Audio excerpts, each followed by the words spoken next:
Muito bem. A pergunta sobre a origem da situação, a resposta não é muito difícil, porque foi o seguinte: em 1964, quando houve o golpe militar, imediatamente as esquerdas entraram numa crise, entraram em pânico e se recolheram para fazer, vamos dizer, um exame de consciência, responder onde é que nós erramos e como é que nós podemos sair dessa. E daí surgiram ali, vamos dizer, houve uma efervescência, muitas discussões, e duas propostas ganharam apoio ali, formaram-se duas correntes. Uma que, inspirada no livro do Regis Debray, A Revolução na Revolução, propunha uma ação armada. E a outra, muito maior, muito mais vasta, que começou então a ler os livros do fundador do Partido Comunista Italiano, Antonio Gramsci, o qual tinha uma visão muito original do processo revolucionário. Ele dizia que um fator decisivo, né, a origem dessas especulações do Gramsci é muito remota, começou muito antes dele, começou, na verdade, em 1914, quando estourou a Primeira Guerra. Os comunistas esperavam que os trabalhadores de todos os países se recusariam a lutar no que lhes parecia uma guerra imperialista, e tomariam partido do pacifismo. E aconteceu ao contrário, justamente na classe operária, porque apareceu o maior entusiasmo nacionalista e belicoso na Primeira Guerra. Os comunistas ficaram muito assustados com isso e disseram: o que houve com o proletariado? E surgiram muitas especulações, até que um filósofo húngaro, chamado Georg Lukács, disse o seguinte: olha, o problema são as bases civilizacionais, porque as pessoas já têm toda a sua cabeça feita por 2000 anos de civilização judaico-cristã, e por mais proletários que sejam, eles vão agir de acordo com os valores que foram impregnados na mente deles pela sua cultura. Então, o que nós temos que destruir, em primeiro lugar, não é o capitalismo, é a cultura judaico-cristã. Foi dentro dessa linha que o fundador do Partido Comunista Italiano, Antonio Gramsci, começou a trabalhar na década de 30, mas ele só teve a oportunidade de registrar os seus pensamentos por escrito quando foi para a cadeia. Ficou 12 anos na cadeia, não tinha nada que fazer, então ficava escrevendo o dia inteiro, e daí saiu essa série que se chamava Os Cadernos do Cárcere. E ali ele resume essa concepção. A mesma concepção foi trabalhada em dois frontes. O Antonio Gramsci, e outro, a chamada Escola de Frankfurt, que era um grupo de estudiosos na Alemanha, que, financiado por um milionário argentino, criaram lá um instituto e começaram a trabalhar essa ideia do que se chamaria depois Revolução Cultural. E por outro lado, o Antonio Gramsci. Mas existem diferenças e semelhanças entre as duas correntes, mas, no fim, na prática, vai dar na mesma. Né? Então, a ideia básica é de uma destruição civilizacional. Ou seja, você corroer todos os valores, critérios, símbolos, modos de pensar. Portanto, para isso precisa ter uma ação em profundidade na sociedade. Isso quer dizer que, a partir daí, a ação comunista passou a atuar em frontes que antes eram totalmente ignorados.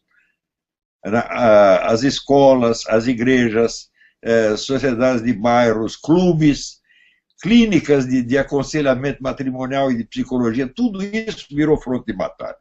Então, era a ideia da guerra cultural total. Nada pode escapar. Tá certo? E era uma coisa tão inédita que o pessoal do outro lado nem percebeu. Levaram décadas para perceber. Você vê no Brasil, por exemplo, eu, já com um atraso monumental, eu escrevi um livro sobre isso, publiquei em 93, chamado A Nova Era Revolução Cultural. No meio militar, a primeira reação levou 8 anos para aparecer. E mesmo o general José Fábrica escreveu um artigo falando a respeito, não foi muito bem recebido o artigo, e depois outro general, Sérgio Augusto de Avelar Coutinho, meu amigo já falecido, escreveu 2 livros excelentes, resumindo a concepção do Antônio Gramsci.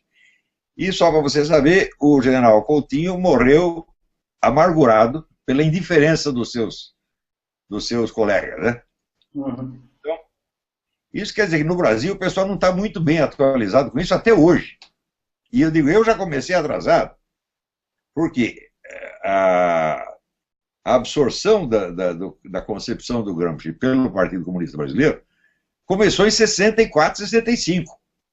Começou por iniciativa do Enio Silveira, e era o dono da maior editora comunista do Brasil, a editora Civilização Brasileira, que então criou uma revista especialmente para o debate interno da esquerda, a revista chamada Revista Civilização Brasileira. Né?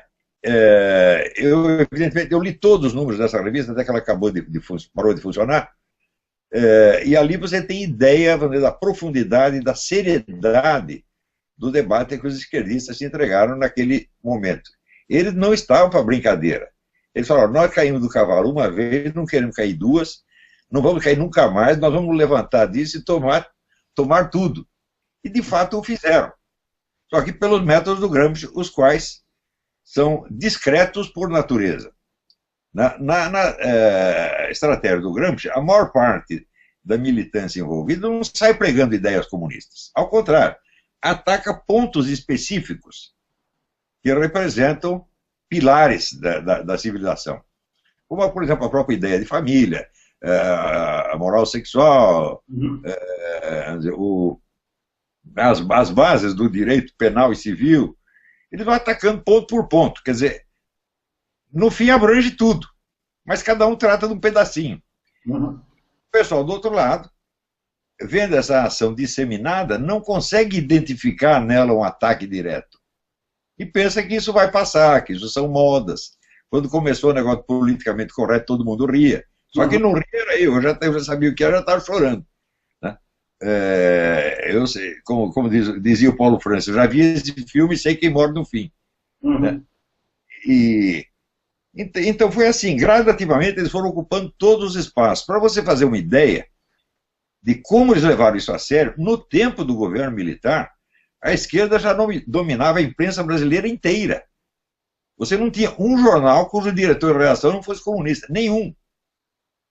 E qualquer cidadão que fosse de direita ou conservador, reconhecido como tal, era boicotado e acabava sendo expelido, ainda durante o governo militar. Você vê, durante o governo militar, saíram de circulação os artigos, por exemplo, do Gustavo Corsão, do Lenildo Tabosa Pessoa, do Nicolas Boer, todos os jornalistas conservadores foram sendo cortados um a um.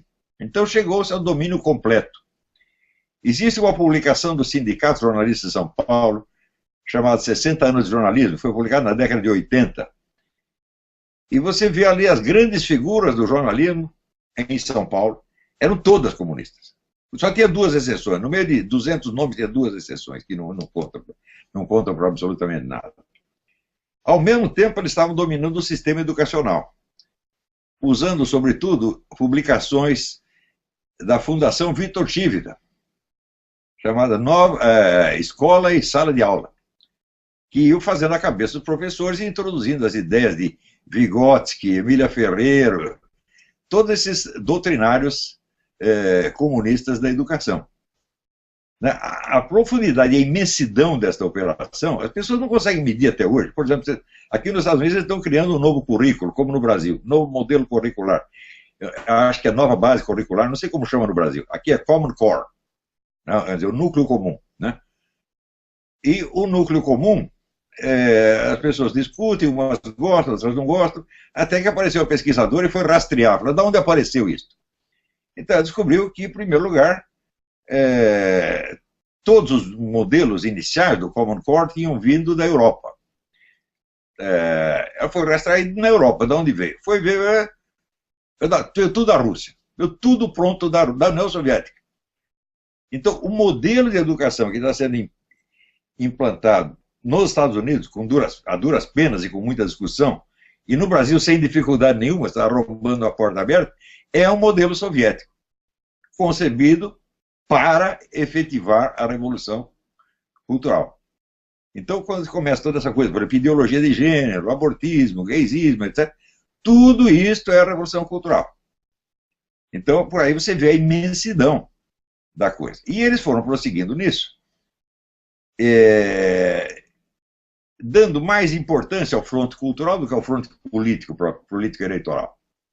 Mantinham alguém ali, algumas pessoas no fronte eleitoral, mas não davam muita importância, porque eles sabiam que você vencer uma eleição e tomar o poder antes de completada a revolução cultural seria suicídio. Isso quer dizer que nós podemos dizer que na década de 90 a Revolução Cultural no Brasil estava 100% vitoriosa. Não havia uma voz contrária. Nada, nada, nada, nada, nada. Tinham conseguido tapar a boca de todo mundo. Até que apareceu eu. Eu fui a única exceção, eles não sabiam quem eu era.